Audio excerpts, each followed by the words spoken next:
Hey, so somebody made a comment saying that these foam pads that are used on a lot of electric skateboards for the enclosures, somebody said that these things act like sponges, so that like when you ride through rain, it soaks up water, and then water gets inside the enclosures because of these pads.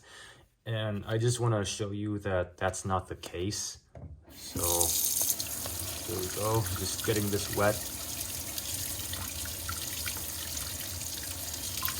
Getting it nice and wet.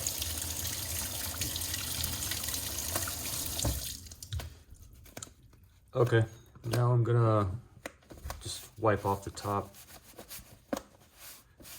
So if this were a sponge, the inside of this pad should be wet, right?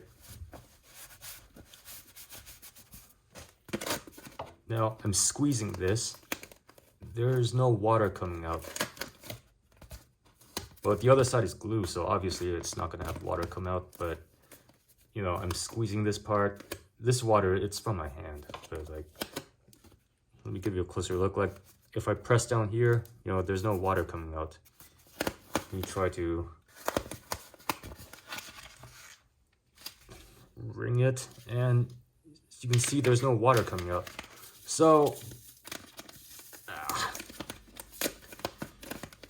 yeah, this does not act like a sponge. I just want to clear that up. But I also want to mention that these things do not keep out water entirely. That's because when you use these on a flexi deck, as soon as the deck flexes, there may still be a gap between this pad and the enclosure.